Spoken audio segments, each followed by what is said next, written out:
The studio was silent except for the hum of electronic equipment.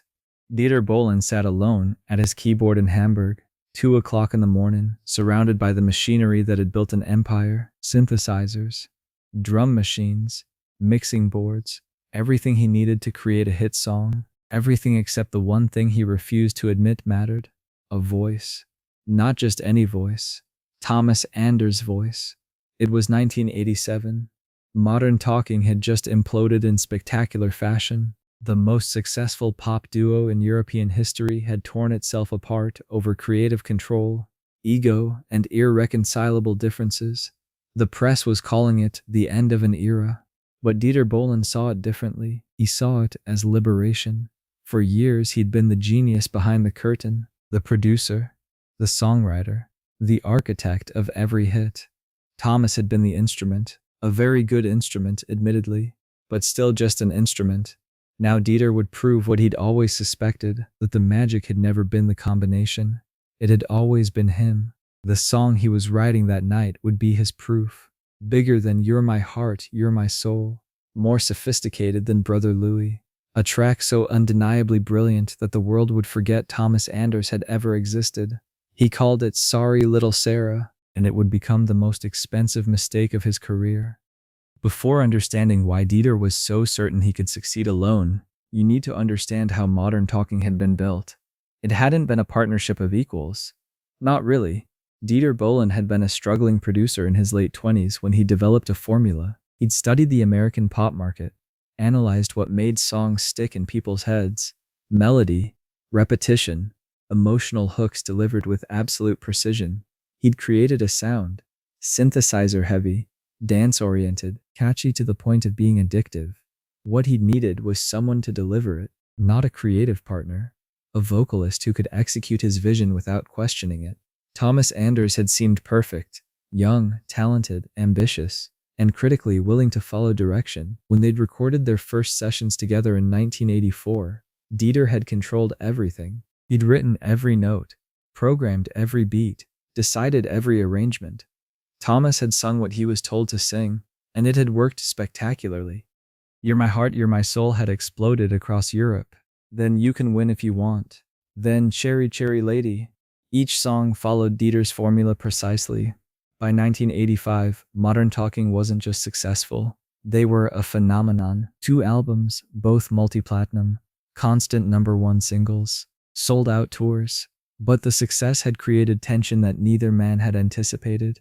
Because while Dieter had built the sound, it was Thomas's face on magazine covers, Thomas's voice that fans screamed for, Thomas who received the adulation while Dieter worked behind the scenes. The imbalance festered. Dieter began to resent that his genius was being attributed to the duo rather than to him specifically. Thomas began to resent being treated as a session musician rather than an artist. By 1987, the creative disagreements had become personal. Arguments about song selection, disputes over production choices, conflicts about image and direction. Neither would compromise. Both believed they were right. The breakup was inevitable and ugly. When Modern Talking officially split in June 1987, the music industry watched to see who would succeed, the producer or the voice. Dieter Bohlen had no doubt, immediately launched Blue System, his new project. Same formula, same production style, same synthesizer-heavy arrangements. The only difference was the vocalist. Dieter would sing himself. He'd never been the singer in Modern Talking. That had been Thomas's role. But Dieter believed singing was a technical skill, something that could be learned and perfected. His voice wasn't as naturally strong as Thomas's. It lacked the emotional range, but he could compensate with production, with layering, with effects that would mask any deficiencies. He was so certain this would work that he invested everything into Blue System's first album, the best studio time, the most expensive equipment, marketing campaigns that rivaled what Modern Talking had received at their peak. The first Blue System single was Sorry Little Sarah. Dieter had written it specifically to prove a point. The song had everything a Modern Talking hit had: catchy synth melody, driving beat, emotional lyrics about love and loss. It was technically perfect. Every note was exactly where it should be. The production was flawless. Dieter had spent weeks in the studio perfecting every detail. When he finally played the finished track, he was satisfied. This was it. This was the song that would prove Thomas Anders had been replaceable. When Sorry Little Sarah was released in late 1987, it performed well. Not spectacularly, but well enough. It reached the top 20 in Germany, got radio play, sold a respectable number of copies. By any reasonable standard, it was a success. But it wasn't a modern talking level success. It wasn't a phenomenon, and Dieter couldn't understand why. The song had everything right. The formula was identical. The production was actually better than most modern talking tracks. He'd had complete creative control without Thomas questioning his choices. So why wasn't it connecting the same way? The answer would take him years to accept. And by the time he did, he would have spent a fortune and damaged his reputation trying to prove a theory that had been wrong from the beginning. Dieter threw himself into Blue System with obsessive determination. If one song wasn't enough, he'd make 10, 20, an entire catalog that would dwarf modern talking's output. Between 1987 and 1989, Blue System released multiple albums, each one produced with meticulous care, each one following Dieter's proven formula. Some tracks performed better than others. My Bed Is Too Big reached the top 10. Love Suite got decent airplay. But none of them captured what modern talking had captured. None of them felt essential. They felt like competent pop music. Professional. Well-crafted. But somehow hollow. What Dieter didn't realize was that listeners could hear the difference. Not in technical terms. Most people couldn't articulate what was missing. But they could feel it. Modern talking songs had possessed a quality that Blue System lacked. A chemistry that happened when Dieter's calculated production met Thomas's vocal delivery. Thomas had brought something Dieter's formulas couldn't account for. Vulnerability, humanity, an emotional authenticity that made the sometimes simple lyrics feel profound. When Thomas sang "You're My Heart, You're My Soul," it didn't sound like a pop hook. It sounded like a confession, like someone actually feeling those words. When Dieter sang the same style of lyrics, it sounded like someone performing, executing a part competently, but without the emotional investment that made people care. The vocal technique was adequate, but technique alone wasn't enough. This realization didn't come to Dieter all at once. It came gradually, through small failures that accumulated into undeniable truth. There was the concert in Munich where Blue System played to a half-empty arena. Modern Talking had sold out the same venue 3 times. Dieter had stood on stage, looking at the empty seats, and felt something crack inside his certainty. There was the music journalist who'd written that Blue System sounded like Modern Talking with the soul removed. Dieter had been furious, but he couldn't entirely dismiss the observation. There was the moment in the studio when he'd recorded a vocal take 15 times, trying to capture an emotional quality that kept eluding him. On the 16th take, his engineer had said quietly, "Maybe we should try a different approach," and Dieter had snapped, "This is the right approach. It's the same approach we always used." But it wasn't working. And he knew it. What made everything worse was watching Thomas Anders' solo career. Thomas had released his own album in 1989. It hadn't set the charts on fire, but it had performed respectably. More importantly, the reviews had praised Thomas's vocal abilities, his emotional delivery, the very qualities Dieter had spent 2 years trying to replicate or replace. By 1990, Dieter Bohlen had produced 7 Blue System albums. He'd also worked with other artists, trying to recreate the magic with different vocalists. He'd produced tracks for CC Catch, trying to capture a female version of the modern talking sound. He'd worked with emerging talent, always searching for that voice that could deliver his songs the way they needed to be delivered. Some of these collaborations were successful. CC Catch had genuine hits, but they weren't modern talking level hits. They didn't have the same cultural impact, the same sense of importance. And slowly, painfully, Dieter began to understand something that his ego had prevented him from seeing. He had been half of modern talking, not the entire thing. Thomas had been the other half, not because Thomas had written the songs or produced the tracks, but because Thomas's voice had been the delivery system that made Dieter's songs connect with human emotion. The technical brilliance of Dieter's production had needed Thomas's human warmth to become something people actually loved. There was a specific moment when this truth became undeniable.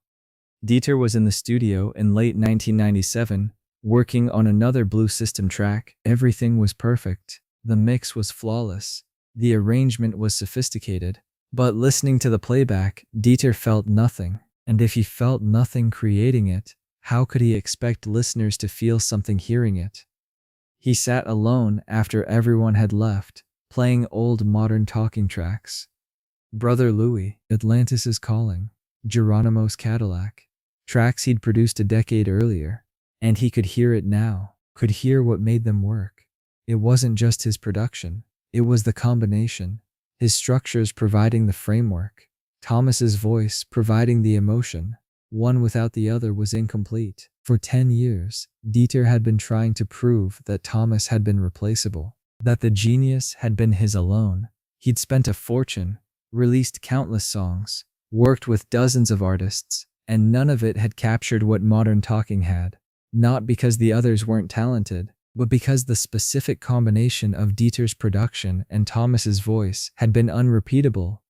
The decision to call Thomas didn't come easily. Dieter's ego fought against it. Admitting he needed Thomas felt like admitting failure, like validating every critic who'd said modern talking had been about both of them, not just him. But the alternative was continuing to produce music that worked technically but failed emotionally. And despite his pride, Dieter was still an artist. He wanted to create something that mattered, something that moved people the way modern talking had. He couldn't do that alone. The phone call happened in early 1998. Dieter rehearsed what he would say, how to frame it as a business opportunity rather than a personal need, how to make it seem like he was doing Thomas a favor rather than the other way around.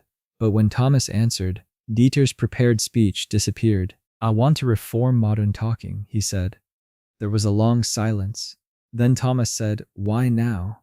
Dieter could have lied, could have talked about market opportunities or nostalgia trends. Instead, he told the truth.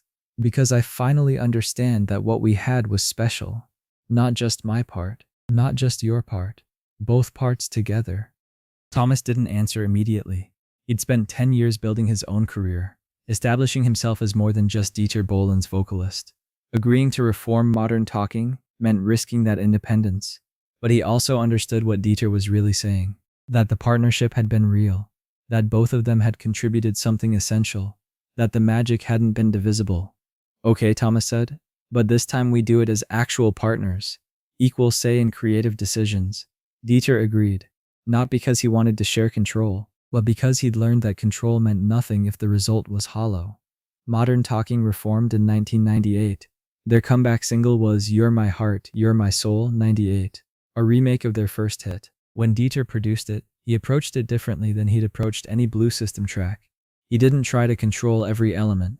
He left space for Thomas to bring his own interpretation, to add the emotional color that Dieter's precision couldn't create alone. The result was immediate and undeniable. The song went to #1 across Europe. Not because of nostalgia, but because it had what Blue System had lacked. The combination. Dieter's technical brilliance and Thomas's emotional delivery working together. Over the next 5 years, Modern Talking would release new albums, tour extensively, prove that their success hadn't been a fluke of timing. The chemistry was real. The partnership was real. And when they finally split again in 2003, it was on different terms. Not because either believed they didn't need the other, but because they'd achieved what they'd set out to prove. That together they could create something neither could create alone. In interviews years later, Dieter would be asked about those 10 years between Modern Talking splits, about Blue System and his solo projects. He could have claimed they'd been successful, could have maintained that he'd proven his point. Instead, he was surprisingly honest. "I spent a decade trying to prove I didn't need Thomas," he said. "I wrote better songs, had better production, more creative freedom, and none of it worked the way Modern Talking had worked, because I was trying to manufacture something that only existed when Thomas and I worked together. That specific chemistry, you can't engineer that. You can't replace it. You can only recognize it when you have it and hope you're smart enough not to destroy it." The song Dieter had been so certain would prove Thomas Anders was replaceable had actually proved the opposite. Sorry Little Sarah hadn't failed because it was a bad song. It had failed because it was a Dieter Bohlen song delivered by Dieter Bohlen. And what the world wanted was a Dieter Bohlen song delivered by Thomas Anders. The difference seemed small, but it was everything. This is the lesson Dieter learned the expensive way. That artistic partnerships aren't about one person being more important than the other. They're about combinations that create something neither party could create alone. That chemistry isn't a myth. It's the unexplainable element that makes certain collaborations transcendent while others remain merely competent.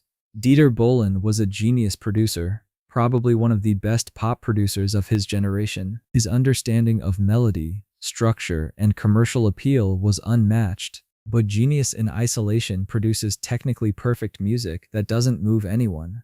Thomas Anders had the voice and emotional delivery that turned technical perfection into something human, something people could connect with. Together they created modern talking. Apart, they created successful music that never quite recaptured the magic. The real story of Sorry Little Sarah isn't about a song that failed. It's about a producer who learned that being right about everything except the most important thing means being wrong. Dieter had been right about song structure, right about production techniques, right about commercial formulas, but he'd been wrong about what made those formulas work when applied to modern talking. He'd been wrong about chemistry being replaceable, and by the time he'd figured that out, he'd spent 10 years and a fortune proving himself wrong. Some lessons can only be learned through failure. Some truths can only be accepted after every alternative has been exhausted. For Dieter Bohlen, that truth was simple. Thomas Anders hadn't made modern talking successful because he'd followed Dieter's vision. Thomas had made modern talking successful because he'd brought something to that vision that Dieter couldn't create himself: emotional authenticity, human vulnerability, the quality that transforms calculated pop music into something that actually matters to people. When modern talking reformed, Dieter approached it with humility he'd never shown before. Not because he'd become less confident in his abilities, but because he'd learned the difference between ability and chemistry, between technical skill and emotional connection, between being a great producer and being part of a great partnership. The Reformation succeeded not because both men had stayed the same, but because both had learned something essential during their decade apart. Dieter had learned he needed Thomas. Thomas had learned that Dieter's structures and production were what elevated his voice beyond just another good pop singer. Both lessons were necessary, and both came from the painful realization that what they'd built together was unrepeatable separately. Blue System sold millions of records. It was commercially successful by any objective measure, but it was never modern talking. It was never the phenomenon, never the cultural moment, because phenomena don't come from formulas alone. They come from the unexpected chemistry that happens when the right elements combine in the right way at the right time. Dieter Bohlen spent 10 years trying to prove that chemistry was just another variable he could control, that with the right production, the right marketing, the right technical execution, any vocalist could deliver what Thomas had delivered. He was wrong, not because the others weren't talented, but because chemistry isn't about talent. It's about fit. It's about two elements that somehow work together in ways that neither could achieve independently.